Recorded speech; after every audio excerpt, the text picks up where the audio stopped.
Second criteria for an honest signal. If it's negative, it's perceived as honest. If it's positive, it's perceived as dishonest. That doesn't seem very fair, does it? Seems kind of fucked up, but guess what? It's true. Here's why. Because if you're presenting yourself in a positive light, that could be manufactured. You could be trying to present yourself in a positive light. But if you fuck up royally, they're going to assume that that's just the real you coming out because you definitely didn't fuck up royally on purpose. Now, why is this important for game? It seems just like an unfortunate sort of a thing, right? Oh shit, that sucks, but what's the point?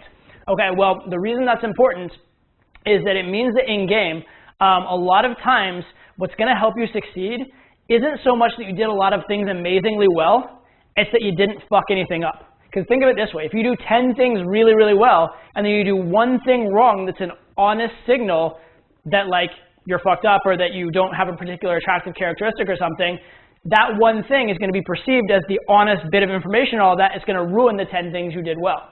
You would actually be much better off not having done those 10 things well, but also not doing that one thing badly. Okay? So a lot of times in game, we're going to talk about not necessarily like knocking it out of the park. We're talking about not striking out. Okay? We're talking about not having like the blatant display of incompetence or the blatant display you don't know what's going on or that sort of a thing. Okay? Or here's another big one. Let's say all night you've had a really good time with a girl and then you get caught in a lie right as you're about to take a girl home. Getting caught in a lie is a very negative, very honest signal. All the trust you developed all night is probably going to be obliterated by that one lie because it being negative, it's treated as the real signal, right? If you told the truth, at least we're perceived as telling the truth all night long, then you get caught in one lie, every single thing is going to be seen through that filter of he got caught lying. The girl's completely going to disbelieve you, all right? So a lot of times in game, it's more important to not fuck an important area up than it is to do a bunch of things right. And it's unfortunate. I wish that wasn't the case. But specifically when referring to types of behavior that are honest signals, it is the case. That's why it's so important to manage them. And this is actually why a lot of naturals get fucked up in game. Okay, this is why like we always say like you'd rather be a trained pickup artist than a natural.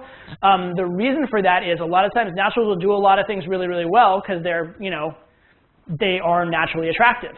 But then they don't understand some of these honest signals. They don't understand some of the female communication or psychology, and they'll fuck up that one thing that ruins their whole night's worth of effort. Same time, some guy who's less charismatic, maybe even less stereotypically cool, might do really, really well just because he doesn't make the big mistakes. He doesn't raise a red flag with the girl. He doesn't get caught in a lie. He doesn't fuck up his logistics, something like that. Okay, so it's very, very important to be aware of the honest signals and be aware of those finer points and especially not make the big fuck up, not make the big mistake, all right? There's something my math teacher told me in high school. He called it a UDI, unnecessary display of ignorance or incompetence, UDI.